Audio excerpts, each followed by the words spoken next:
Bismillahirrahmanirrahim. Assalamualaikum warahmatullahi wabarakatuh.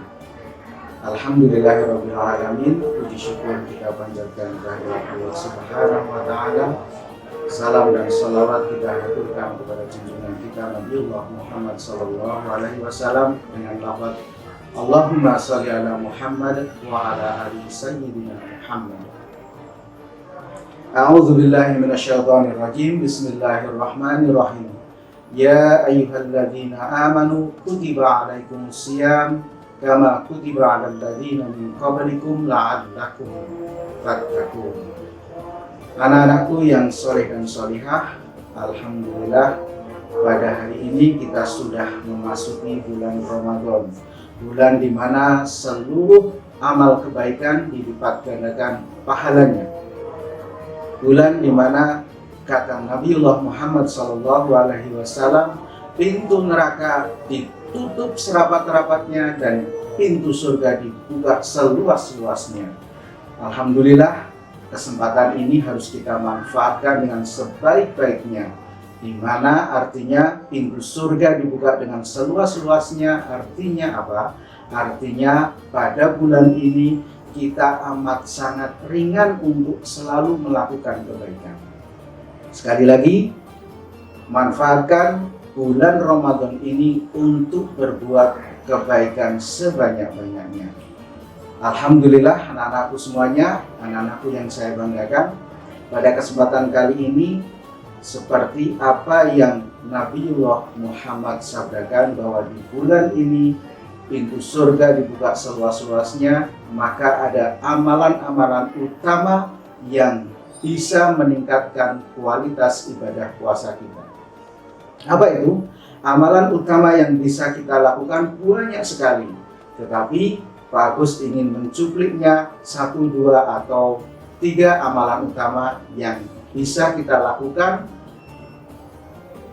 sepanjang anak-anak bisa melakukannya dengan ikhlas. Oke, amalan pertama, amalan utama yang bisa kalian lakukan di rumah di saat kita berpuasa adalah yang pertama adalah sahur. Sahur kata Nabi Muhammad SAW. Sahur kata Nabi Muhammad SAW, jangan pernah kita meninggalkan sahur karena di dalamnya ada keberkahan. Kata Nabi, ketika kita sahur maka ada keberkahan di dalamnya. Jangan kamu tinggalkan sahur karena di sana ada keberkahan. Bahkan kata Nabi, malaikat bersolawat dan mengaminkan doa kita ketika kita melakukan sahur. Maka sekali lagi, itu adalah satu amalan utama yang bisa kalian lakukan ketika di bulan Ramadan. Sahur dan mengakhiri sahur. Artinya sahur di waktu akhir. Artinya tidak ketika kita sahur di awal-awal, tetapi lebih kita ketika sudah mendekati imsak baru kita sahur. Kemudian amalan kedua yang bisa kita lakukan adalah ketika sudah memasuki beduk azan maghrib, nah itu kita disunahkan untuk menyegerakan berbuka puasa meskipun hanya dengan seteguk air. Nah, berbuka puasa kita disunahkan untuk memakan makanan yang manis-manis. Tidak harus kurma. Karena apa? Karena Nabiullah Muhammad hidup di Arab, artinya apa? Makanan pokoknya adalah kurma. Sedangkan kita di Indonesia tidak harus kurma. Cukup dengan makanan atau minuman yang manis-manis saja. Nah, kenapa kita harus berbuka dengan yang manis-manis? Nah, nanti di episode berikutnya nanti akan dijelaskan oleh Ustadz Nugroho Catur Adi bagaimana ketika kita berbuka harus dengan makanan yang manis-manis. Nah, kaitannya nanti dengan kesehatan. Ustadz Nugroho nanti akan menjelaskan.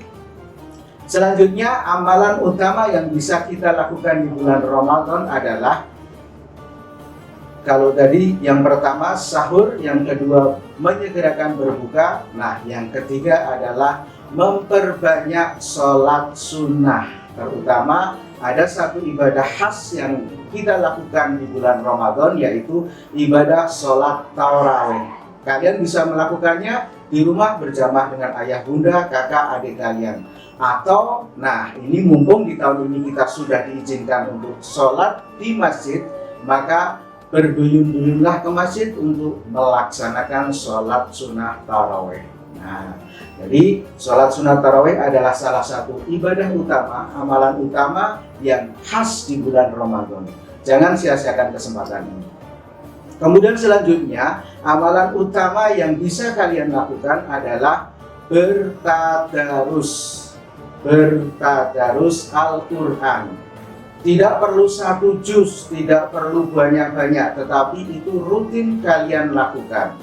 Bahkan Nabiullah Muhammad SAW dalam salah satu riwayatnya dikatakan, ketika di malam bulan Ramadan, beliau senantiasa bertadarus dan malaikat Jibril datang untuk ikut bertadarus. Di sini bertadarusnya malaikat tentu tidak melafadzkan ayat-ayat Allah, tetapi mendengarkan bacaan Rasulullah. Jadi setiap malam malaikat Jibril mendatangi Rasulullah dan Rasulullah bertadarus bersama malaikat Jibril. Nah, tindakan ini atau amalan utama ini bisa kalian lakukan, ya, bertadarus Al-Quran setelah kita sholat tarawih. Atau bisa juga tadarus kalian lakukan ketika sehabis sholat fardu. Setelah sholat zuhur kalian baca 2 ayat, 3 ayat. Setelah sholat asar begitu juga kalian lakukan. Tadarus intensitas itu bisa kalian lakukan di sepanjang hari ketika kalian melakukan ibadah puasa.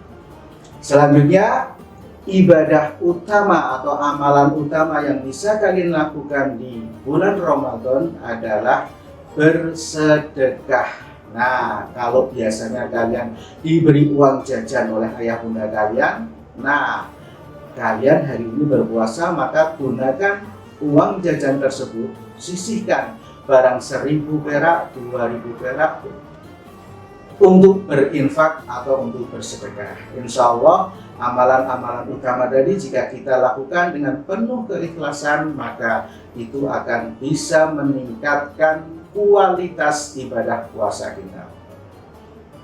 Jadi ada 1, 2, 3, 4, 5. Nah, ada 5 amalan utama yang Pak Agus sampaikan hari ini. Yang pertama adalah sahur, yang kedua menyegerakan berbuka, yang ketiga tadarus Al-Quran, yang keempat bersedekah. Nah, ada 4 ya, tadarus, sahur, kemudian menyegerakan puasa, tadarus Al-Quran, memperbanyak sholat sunnah, dan yang kelima ada sedekah.